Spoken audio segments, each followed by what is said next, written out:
വിഴിഞ്ഞം രാജ്യാന്തര തുറമുഖത്തിന്റെ 2ഉം 3ഉം ഘട്ട വികസനങ്ങൾക്ക് വേണ്ട പാരിസ്ഥിതിക അനുമതി ലഭിച്ചേക്കുമെന്ന സൂചനകൾ ഏതാണ്ട് ഏറെക്കുറെ ഉറപ്പായതോടെ അതുമായി ബന്ധപ്പെട്ട അനുബന്ധ പ്രവർത്തനങ്ങൾ തുറമുഖത്ത് ആരംഭിച്ചിരിക്കുകയാണ്. എന്തായാലും തുറമുഖത്തിന്റെ മാനേജിംഗ് ഡയറക്ടർ കൂടിയായ ദിവ്യ എസ് അയ്യർ ന്യൂസ് 18നോടൊപ്പം ചേരുന്നു. മാഡം, ഒരുപാട് പ്രതീക്ഷയോടെയാണ് നമ്മൾ ആദ്യഘട്ടം പൂർത്തിയാക്കിയത്. ഏതാണ്ട് 2045 ലക്ഷ്യം വെച്ചിരുന്ന ഒരു കാര്യമാണ് ഇത്രയും നേരത്തെ നമ്മൾ തുടങ്ങാൻ ആരംഭിക്കുന്നത്.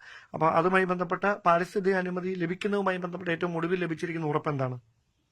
ഇപ്പൊ നമ്മൾ അതിന്റെ ഒരു പാരിസ്ഥിതിക അനുമതി ലഭിക്കുക എന്നുള്ളതിന്റെ ഒരു അവസാന ഘട്ടത്തിലാണ്. ഇവിടെ സൂചിപ്പിച്ച പോലെ ആദ്യം കരാർ വെച്ചിരുന്ന സമയത്ത് 2045 കൂടിയാണ് വിഴിഞ്ഞം അന്താരാഷ്ട്ര തുറമുഖം അതിന്റെ പരിപൂർണ അല്ലെങ്കിൽ ഒരു സമ്പൂർണ്ണ ശേഷിയിലേക്ക് പോവുക എന്നുള്ളതായിരുന്നു അന്നത്തെ ഒരു കണക്കുകൂട്ടൽ. പക്ഷെ നിലവിലത്തെ നമ്മുടെ സമുദ്രാധിഷ്ഠിതമായിട്ടുള്ള വിപണിയുടെ ഒരു സാഹചര്യം നോക്കിയും അനവധി സാധ്യതകൾ നമുക്കിപ്പോൾ തുറന്നു വരുന്നത് നമ്മൾ നോക്കിയും അതിനോടൊപ്പം തന്നെ കേരളത്തിൽ നമുക്കിപ്പോൾ നമ്മുടെ ഒരു സമ്പദ് വ്യവസ്ഥയ്ക്ക് ഏറ്റവും ആവശ്യമായിട്ടുള്ള ഒരു ആക്കം കൂട്ടൽ എന്നുള്ള ഒരു രീതിയിലും കൂടിയാണ് നമ്മൾ ശേഷി വർദ്ധിപ്പിക്കൽ 2028 കൂടി നമ്മൾ പൂർത്തിയാക്കുമെന്നുള്ളത് ഉറപ്പ് വെച്ചിരിക്കുന്നത്. അങ്ങനെ ഒരു ധാരണ നമ്മൾ തമ്മിൽ ഉണ്ടാക്കിയിട്ടുമുണ്ട്. അതായത് AVPPLും വിസലും തമ്മിൽ, കേരള സർക്കാരും തമ്മിൽ അങ്ങനെ ഒരു ധാരണയും അങ്ങനെ ഒരു കരാറിലും ഏർപ്പെട്ട് കഴിഞ്ഞു.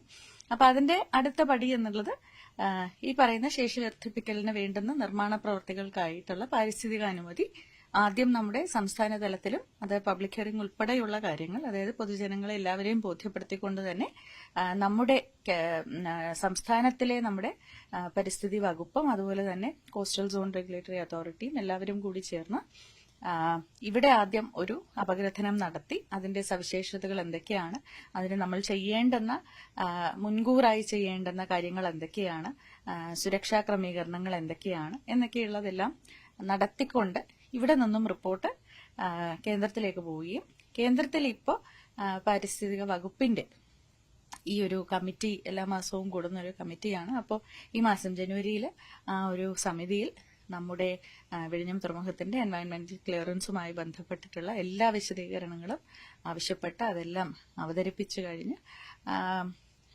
ഉടനടി തന്നെ നമുക്ക് തീർച്ചയായിട്ടും പാരിസ്ഥിതിക അനുമതി ലഭിക്കും എന്നുള്ള ഒരു പ്രതീക്ഷയിലാണ് ഞങ്ങൾ. നമുക്കൊരു പ്രധാനപ്പെട്ട സംശയം, ഇപ്പൊ നിലവിൽ 2 മുതൽ 3 കപ്പലുകൾ വരെ, രാജ്യാന്തര കപ്പലുകൾ വരെ ദിവസവും അവിടെ എത്തുന്ന ഒരു സാഹചര്യമുണ്ട്. അപ്പൊ ഈ അനുമതി കിട്ടി 2028 ആകുന്നതോടെ നമ്മുടെ പ്രതീക്ഷകൾ വെച്ച് എങ്ങനെയാണ് ഈ ബ്രേക്ക് വാട്ടറിന്റെ ഒക്കെ കാര്യങ്ങൾ എങ്ങനെയായിരിക്കും? അപ്പൊ ഇപ്പൊ നമ്മൾ അനുമതി ലഭിച്ചാലുടൻ തന്നെ നമുക്ക് നിർമ്മാണ പ്രവൃത്തിയിലേക്ക് കടക്കാനായിട്ട് സാധിക്കും. അപ്പൊ ഈ സാമ്പത്തിക വർഷം തന്നെ അത് ആരംഭിക്കണം എന്നുള്ളതാണ് നമ്മുടെ ഒരു ലക്ഷ്യമായി നമ്മൾ വെച്ചിരിക്കുന്നത്. അടുത്ത ഘട്ടത്തിന്റെ ഇപ്പൊ നമ്മൾ ശരിക്കും പണ്ട് 2, 3, 4 ഘട്ടങ്ങൾ എന്നുള്ള ഒരു രീതിയിലായിരുന്നു നമ്മൾ നിർവചിച്ചിരുന്നത്. പക്ഷെ അതെല്ലാം കൂടി നമ്മൾ ചേർത്തുകൊണ്ടാണ് ഇനിയിപ്പോൾ അടുത്ത ഘട്ടം ശേഷി വർദ്ധിപ്പിക്കൽ എന്നുള്ളതാക്കിയിരിക്കുന്നത്. കപ്പാസിറ്റി ഓഗ്മെന്റേഷൻ ഒരൊറ്റ ബ്ലോക്കായിട്ടാണ് നമ്മളിപ്പോൾ ചെയ്യുന്നത്. അപ്പോ അത് നമുക്ക് ഈ കൊല്ലം തന്നെ തീർച്ചയായിട്ടും ആരംഭിക്കാൻ സാധിക്കും. പാരിസ്ഥിതിക അനുമതി ലഭിച്ചു കഴിഞ്ഞാൽ ഉടനെ തന്നെ നമ്മൾ തുടങ്ങും. അത് തുടങ്ങി കഴിയുമ്പോൾ നമുക്ക് ഭൗതികമായിട്ടുള്ള പുരോഗതി എന്ന് പറയുന്നത് നമ്മുടെ ബർത്തുകൾ ഇപ്പോൾ നമുക്കുള്ള ഈ ഒരു നീളത്തിനേക്കാളും നമുക്ക് എല്ലാം കൂടി നമുക്ക് ഇനി 1200 മീറ്റർ നീളത്തിലേക്ക് ബർത്തുകൾ പോകും.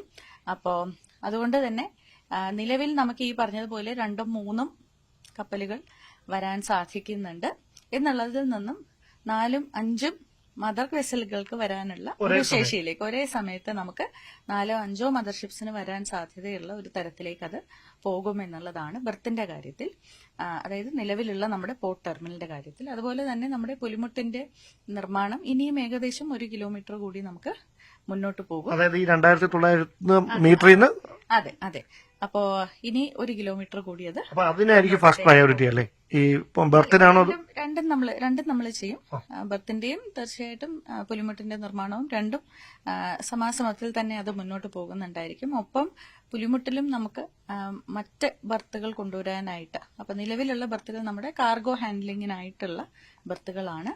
അപ്പോ പുലിമുട്ടിൽ നമുക്ക് ഇപ്പോ ക്രൂസ് ബർത്തുകൾ അല്ലെങ്കിൽ മൾട്ടിപർപ്പസ് ബർത്തുകൾ എന്ന് നമ്മൾ വിശേഷിപ്പിക്കുന്നവ, അതിപ്പോൾ ലിക്വിഡ് ടാങ്കറിന് വേണ്ടിയിട്ട് ഉപയോഗിക്കുവാനോ അല്ലെങ്കിൽ ക്രൂസ് കപ്പലുകൾക്ക് വേണ്ടി ഉപയോഗിക്കുവാനോ ഒക്കെയുള്ള ബർത്തുകൾ നമുക്ക് ഈ പുലിമുട്ടിൽ തന്നെ ചെയ്യാൻ സാധിക്കുമോ എന്നുള്ള ഒരു സാധ്യത നമ്മൾ പരിശോധിക്കും. ഈ ഡിസംബർ 4 നമ്മൾ കമ്മീഷനിങ് കഴിഞ്ഞ ഔദ്യോഗികമായിട്ടുള്ള പക്ഷേ അതിന്റെ ഔദ്യോഗിക ഉദ്ഘാടനം വൈകുകയാണ്. പ്രധാനമന്ത്രിയുടെ ഡേറ്റിന് കാത്തിരിക്കുകയാണ്. അത് സംബന്ധിച്ച് ഔദ്യോഗികമായി എന്തെങ്കിലും സൂചനകൾ ലഭിച്ചിട്ടുണ്ടോ PMO ഓഫീസിൽ?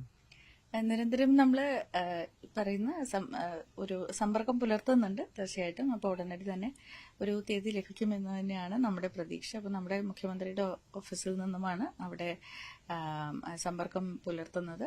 അപ്പോൾ ഈ വർഷം നമുക്കിപ്പോൾ അടുത്ത മാസമോ അതിൻ്റെ അടുത്ത മാസമോ എപ്പോഴാന്നുള്ളത് ഞങ്ങൾക്കും അറിയില്ല. അപ്പോൾ അത് ഔപചാരികമായിട്ടുള്ള നാടിന് നമ്മൾ സമർപ്പിക്കുന്ന ഒരു ചടങ്ങ് എന്നുള്ളതായിരിക്കും. ഒരു കാര്യം കൂടി, എസ്റ്റിമേറ്റഡ് കോസ്റ്റ് നമ്മുടെ ഈ 2-3 ഘട്ടങ്ങൾക്ക് എത്രയാണ് പ്രതീക്ഷിക്കപ്പെടുന്നത്? അടുത്ത വരും ഘട്ടങ്ങളിൽ ഇപ്പൊ 2028 കൂടി ഏകദേശം 10,000 കോടി രൂപയുടെ നിക്ഷേപം നമുക്ക് വിഴിഞ്ഞം അന്താരാഷ്ട്ര തുറമുഖത്തിലേക്ക് എത്തിച്ചേരും. നിക്ഷേപം മാത്രം നമുക്ക്. അതെ. അപ്പം ഈ ഇതിന്റെ നിർമ്മാണം പൂർത്തിയാക്കാൻ പ്രത്യേകിച്ച് ഈ പുലിമുട്ട് അടക്കമുള്ള കാര്യങ്ങൾക്ക് വേണ്ടി നമ്മൾ ഈ ഫണ്ട് കണ്ടെത്തുന്നത് അദാനി ഗ്രൂപ്പിൽ നിന്നാണോ അതോ സർക്കാരിന്റെ ഒരു ഇൻവെസ്റ്റ്മെന്റ് ആയിരിക്കും അതിൽ? ഇല്ല, നമ്മളിപ്പോ ആദ്യത്തെ ഘട്ടം നിർമ്മാണ പ്രവൃത്തിയിലാണ് കേരള സർക്കാരിന്റെ നിക്ഷേപം പൂർണ്ണമായിട്ടും ഉണ്ടായിരുന്നത്. അപ്പൊ അത് നമ്മൾ തീർത്തു കൊടുക്കുക എന്നുള്ളത് കഴിഞ്ഞാൽ പിന്നീട് നമുക്കതിൽ ഒരു നിക്ഷേപമായിട്ടുണ്ടാവില്ല. ഇനി വരുന്നതെല്ലാം സ്വകാര്യ നിക്ഷേപം തന്നെയായിരിക്കും. അങ്ങനെ 10,000 കോടിയുടെ നിക്ഷേപം ഉണ്ടാകുന്നു. അതെ, 10,000 കോടിയുടെ സ്വകാര്യ നിക്ഷേപം നമുക്ക് ഈ അടുത്ത 4 വർഷത്തിനുള്ളിൽ കേരളത്തിലേക്ക് വരാൻ പോവുകയാണ്. അപ്പൊ അതിന് വേണ്ടുന്ന ബാക്കി സൗകര്യങ്ങളും ക്രമീകരണങ്ങളും ഒക്കെ നമ്മൾ ചെയ്തു നൽകണം. പക്ഷെ ആ 10,000 കോടി ഈ ഒരു സമയത്തിനുള്ളിൽ വരുന്നു എന്നുള്ളത് ഇപ്പൊ ഈ പറഞ്ഞ പോലെ വിഴിഞ്ഞം അന്താരാഷ്ട്ര തുറമുഖത്തിന്റെ ഒരു സമ്പൂർണതയിലേക്ക് നയിക്കും എന്നുള്ളത് മാത്രമല്ല, പക്ഷെ കേരള സംസ്ഥാനത്തിന്റെ തന്നെ സമ്പദ് വ്യവസ്ഥയെ എന്തുമാത്രം അത് മാറ്റിമറിക്കാൻ പോകുന്നു എന്നുള്ളത് നമുക്ക് ഊഹിക്കാവുന്നതേ ഉള്ളൂ. നമ്മുടെ ഒരു ഇൻവെസ്റ്റ്മെന്റ് ക്ലൈമറ്റ് എന്നുള്ളത് പലപ്പോഴും നമ്മൾ കോൺഫറൻസിനൊക്കെ പോകുമ്പോൾ ഉപയോഗിക്കുന്ന ഒരു പദമാണ്, നമ്മൾ എപ്പോഴും കേൾക്കുന്ന ഒരു പദമാണ്. അപ്പോൾ ആ ഒരു ഇൻവെസ്റ്റ്മെന്റ് ക്ലൈമറ്റ് എന്നുള്ളത് തീർച്ചയായിട്ടും കേരളത്തിൽ വലിയ രീതിയിൽ സ്വാഗതാർഹമായി മാറാൻ പോവുകയാണ് ഈ ഒരു പദ്ധതിയിലൂടെ എന്നാണ് നമ്മൾ കണക്ക് കൂട്ടുന്നത്. ഏതായാലും കേരളം വളരെ പ്രതീക്ഷയോടെ കാത്തിരിക്കുകയാണ് 2-3 ഘട്ട നിർമ്മാണത്തിന് വേണ്ടിയ കേന്ദ്ര സർക്കാരിന്റെ പാരിസ്ഥിതിക അനുമതി ലഭിക്കുന്നതിന് വേണ്ടി. വളരെയധികം നന്ദി മാഡം ഞങ്ങളുടെ ഒപ്പം ചേർന്നത്. ക്യാമറമാൻ സന്തോഷ് കുമാറിനൊപ്പം ഡാൻ കുര്യൻ, ന്യൂസ് 18.